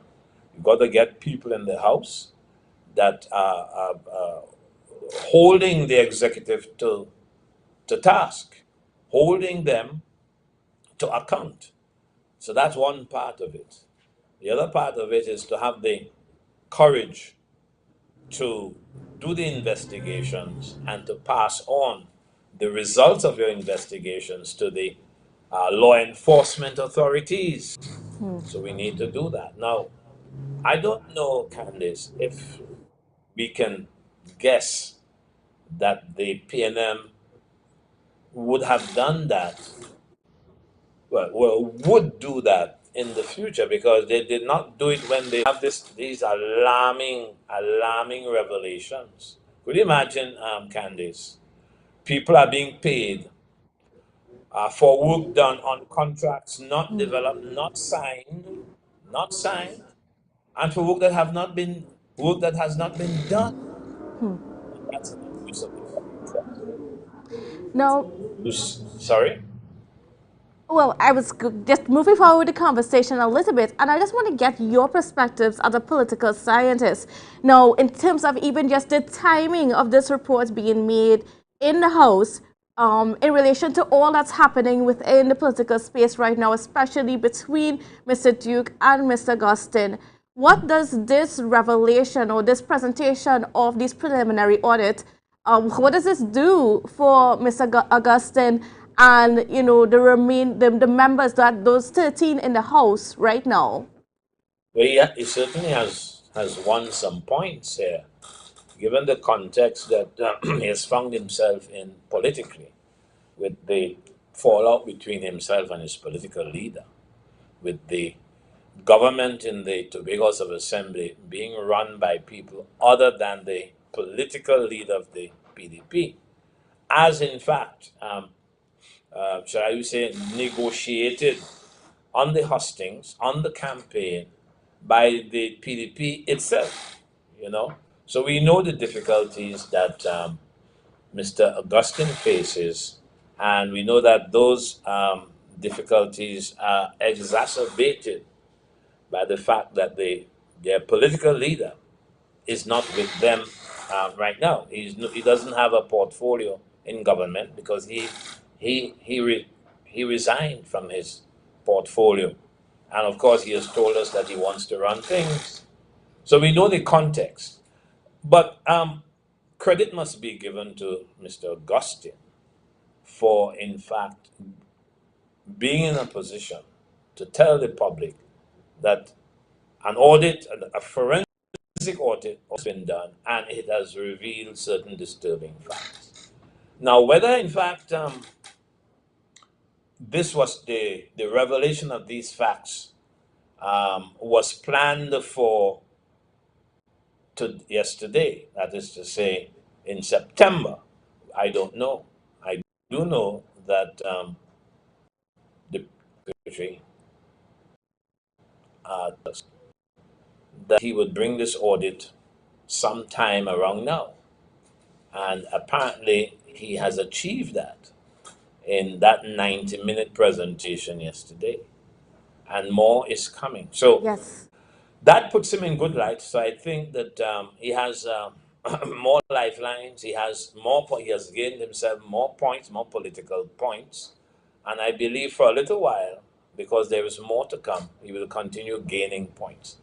And some of it apparently, some of the points have come about as a result of information about Mr. Duke, which I do not at this time perfectly remember. But the documentation will be sent to the opposition, as you heard, and will be made public so that people will see for themselves what he told us. Remember, he had not uh, given the documents to his own people. That's what he's told us. He did not give it because he wanted to keep it very close to his chest because of the sensitivity of the information. Right. So, now that he has presented the house, is now public knowledge. This is now public property. And so, Candice, you and I and others who are interested in these matters will have a chance to see in print some of the things that he said. And some of them relate to Mr. Watson Duke. No, and we are certainly looking forward to seeing those documents and having further conversations when we are able to obtain them. Now, looking forward now, there are 4 more audits to be done, and this was on the categories of emergency works and so on. But what do you think it would get worse based on what was said yesterday? Yes, I think so. I mean, what we have heard is bad enough. But when you have, as we say in Tobago, more pan more, when you have 4 more audits coming, you know that the abuse that was reported is going to get more serious. Remember, I want the public to remember that this is a forensic audit. All that Mr. Duke, Mr. Augustine has done so far is to reveal at least some of the findings that have been dug up by the auditors, the forensic auditors. So if we have one, and we have had so much that is alarming and certainly unacceptable, could you imagine what the other 4 will say? And in light Either of the 4 will go along in the same vein, or along with going on in the same vein, probably they will have a lot more information to cause us distress and despair and depression, because that's in a small island that is heavily dependent on the other island. We can't have behavior of this kind going unpunished. Now, in light of these revelations, remember early up in the year we had complaints from these contractors about, monies being owed to them. Did Mr. Augustine make the right decision to withhold some of the payments and sort of try to figure out what really went on with these repair works before, paying them the hundreds of millions of dollars that is being owed? The question is, how long should he have waited for? These things, you know when they have happened. So hindsight is what informs us. But I want to say that it has been said that some of the people who have been paid are people who did not do the work for which they submitted invoices. So there is should he have waited longer? But the pressure to pay the creditors of the House of Assembly was so great that he had to do something. Now, or he felt he had to do something, whether he should have done something is something to be informed by what has happened since. And the biggest thing that has happened for me is the revelation of the audit exercise. You couldn't know that for sure. You could have had your suspicions, but you couldn't know that for sure until the audit came. The audit has come, and there are legitimate expectors.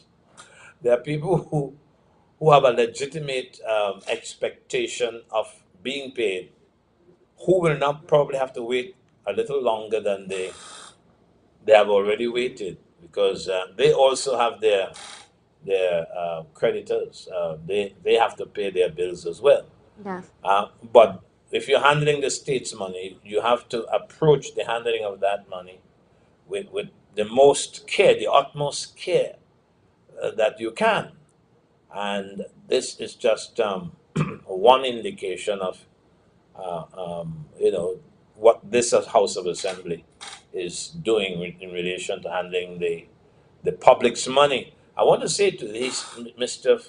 Augustine mentioned something that I don't think you touched on you reported in your 90-minute resume or summary of the news, and that is that there are accountants in the public service who apparently signed off on some of their invoices. Did you hear that or something? Oh, like yes. And there's a lot to unpack where that's concerned. Precisely.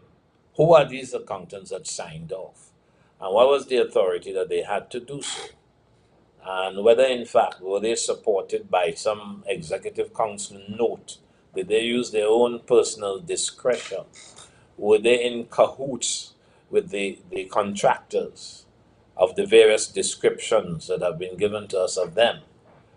So the people have to get involved in this. And it's not simply staying in the rum shops or in the other meeting spots and talking. If they had an opportunity to be in the house, if the house was so structured that people, the issues could be put on the discussion paper, the order paper, and representatives of the communities could go into the house and ask questions. Of course, the old house is no longer there, but certainly the new house is there. And I don't know if they can subpoena if somebody, the previous guardians of our democracy, the previous executive can be forced to an hearing and so on. I don't know. This is something that we have to work out. It's certainly but something. It's a new. Yes, and it's a new house of it's a new executive, so you can hardly blame them for the facts that have been revealed. I don't think you can. Question is, can you somehow get the old executive to answer questions? And by what means can you do that? But certainly they have questions to answer.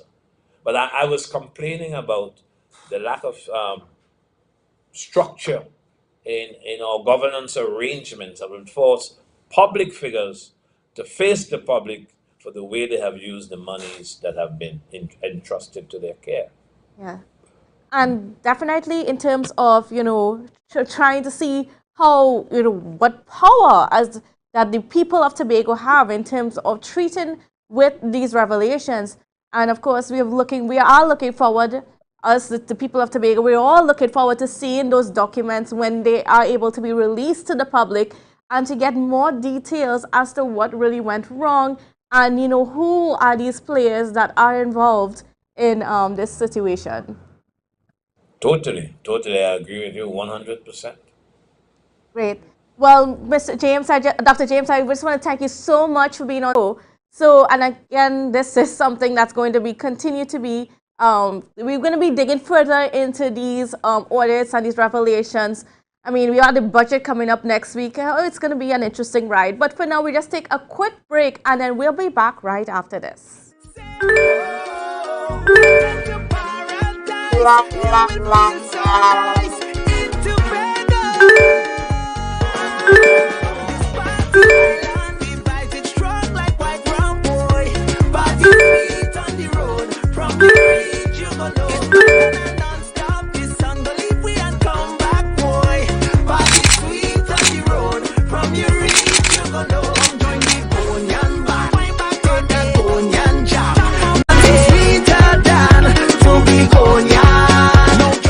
Life, the concert. Says our destiny. Friday, 23rd September. The night before Republic Day. She says our destiny, she get next to me. At the concert capital, the Queen's Park Savannah. Life, the concert. Bravado and his full band.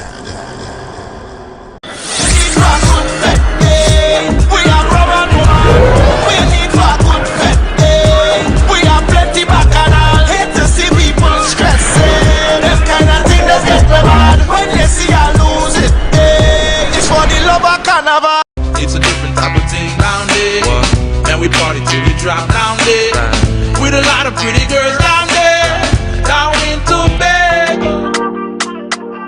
Yeah. Hey.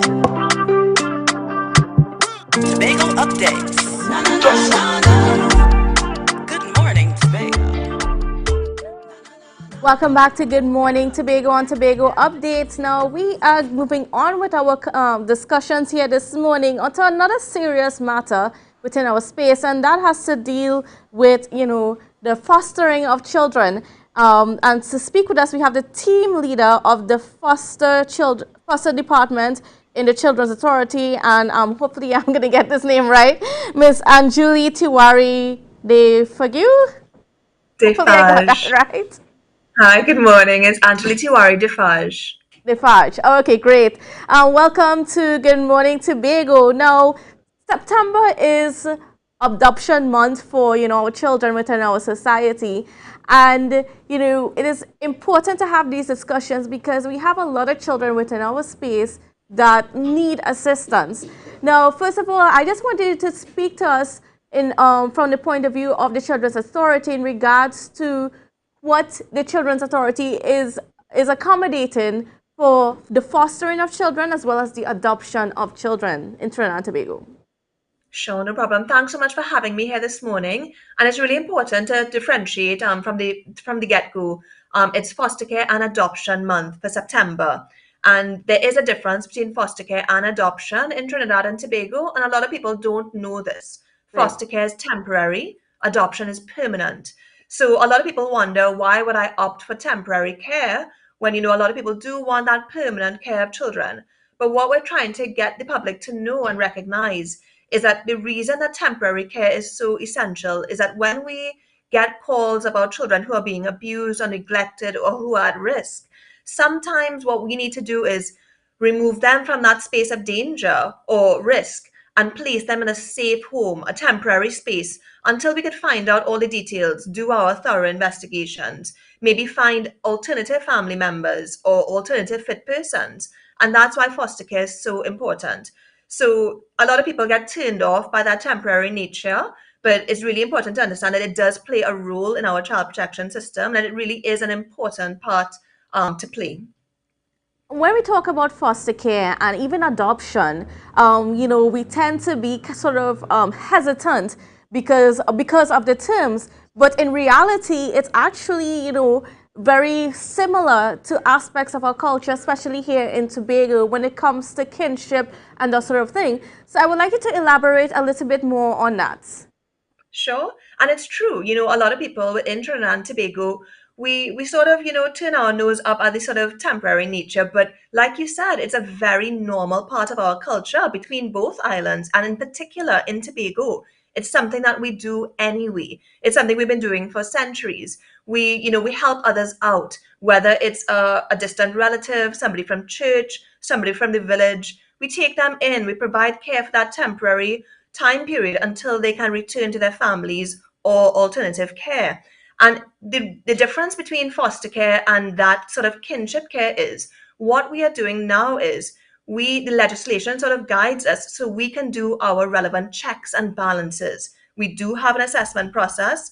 So we do things like home assessments, in-depth interviews, background checks, psychological checks, training even, to make sure the persons who come onto our foster care register of approved providers, they are safe spaces for children. And whereas with kinship care, you take somebody in that you may know, a child who may be known to your family, foster care allows us to place children who you may not know, but who do need help as much as possible. So it really gives us that sort of scope and flexibility, and it's ensuring that we have the checks and balances in place. What sort of support does the Children's Authority give to parents who are fostering children?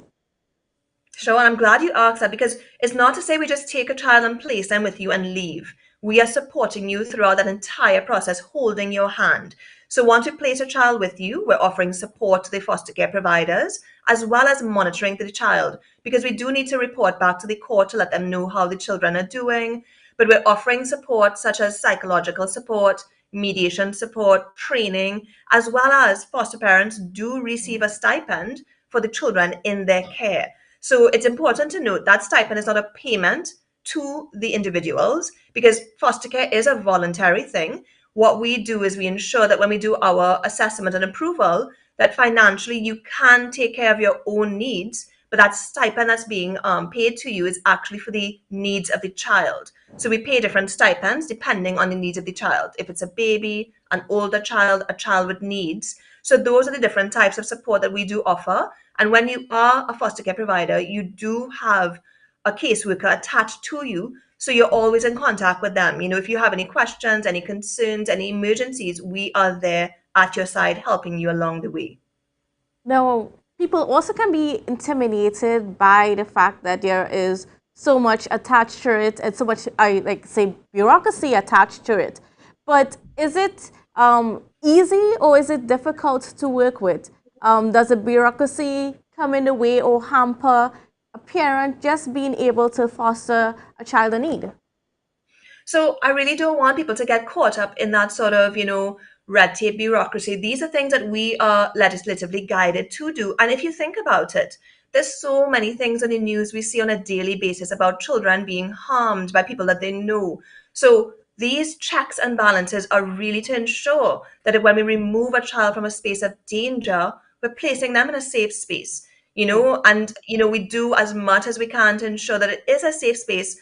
Sometimes, we have to do extra work and extra checks and balances, but that continuous monitoring is really to ensure that that child remains in a safe space. So we don't want persons to get turned off by that. It doesn't have to be overwhelming. We can sort of manage that process. You can become an approved provider. Once there's no red flags or any major gaps in the process, you can become approved within 6 months once there's no hiccups.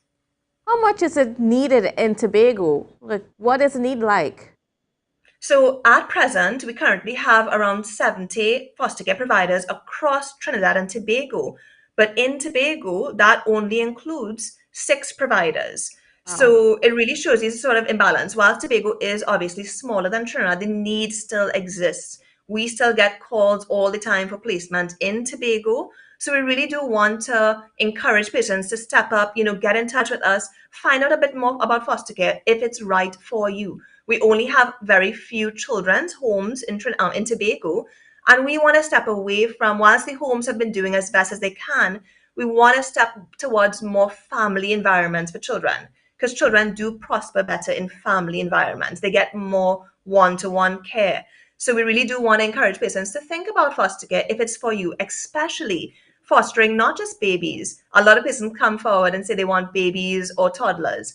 We want persons to consider older children as well. They too need that love and attention and safety that foster care can provide. And why is it so necessary to consider those older children? I mean, aside from the fact that they just need homes, but why it is important that we consider them as well? I think if you think about it, and to almost sway people, little ones need so much extra attention. And older children are very much more independent. They can contribute, you can have conversations with them.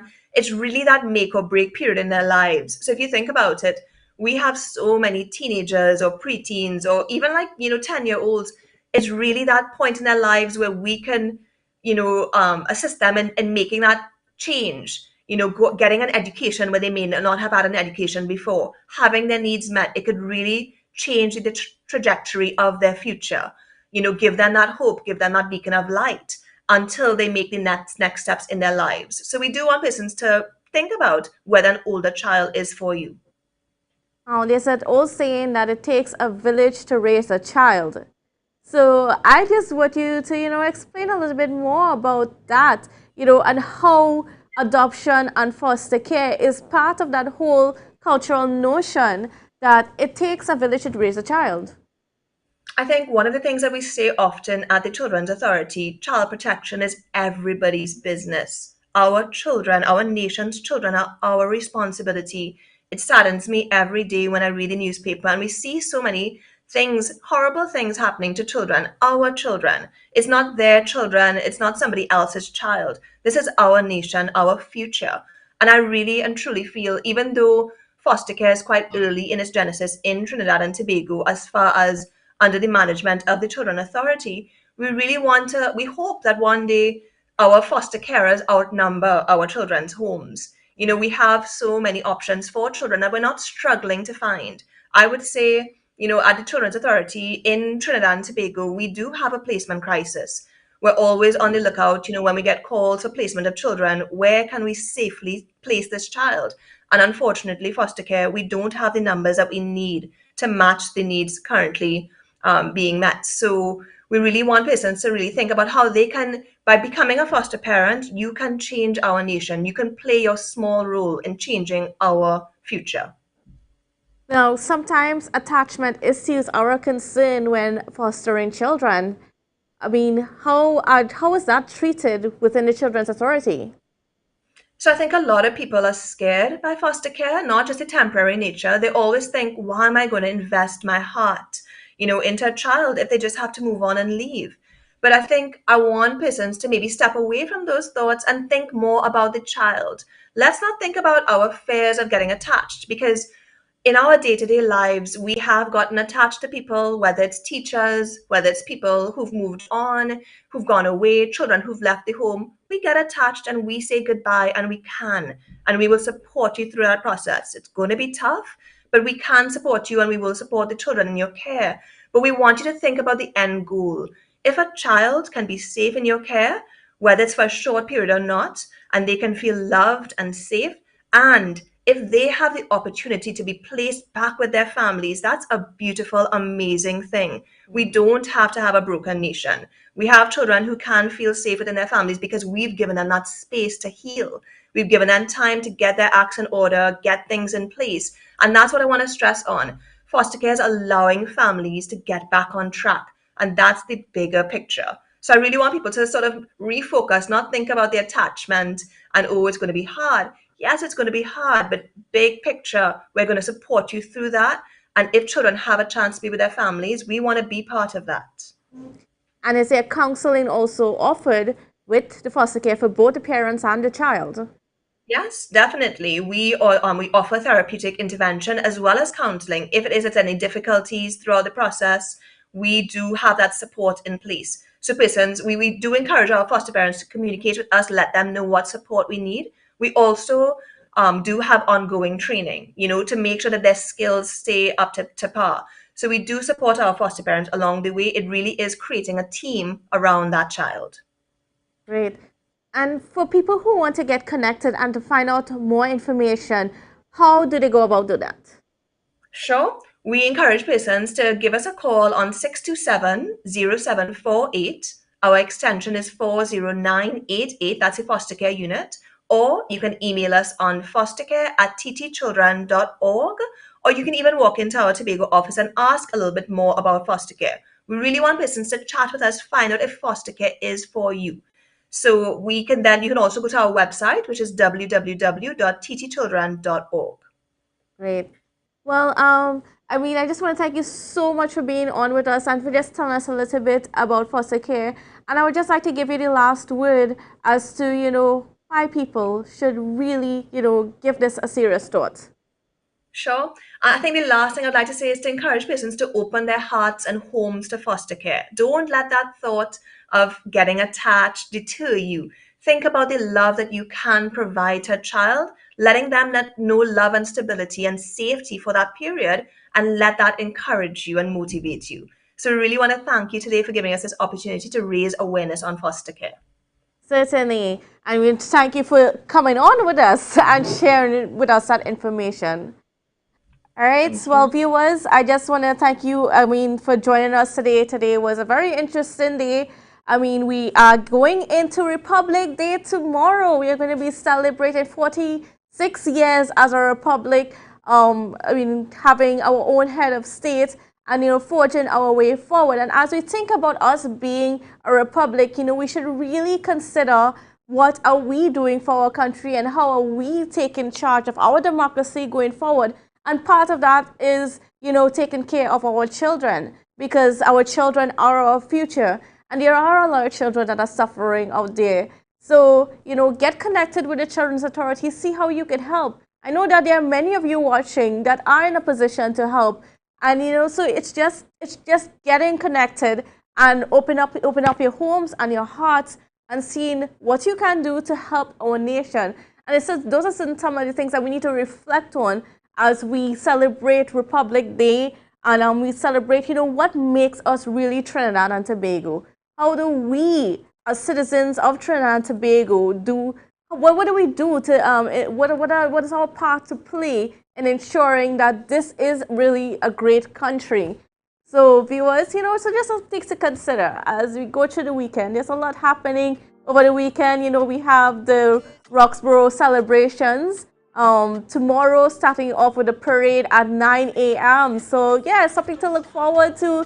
There's the regatta that's happening in Roxborough as well. And then, of course, later on in the night, you have that cultural show with the much anticipated and the much looked forward to those fireworks. I know you all love it up there. I certainly do as well. So, you know, I mean, go out, have some fun, be safe, but make sure that you tune in again on Monday for the Tobago Updates Morning Show and Good Morning Tobago. It was a pleasure being with you, and we'll see you then. So have a wonderful weekend, everybody.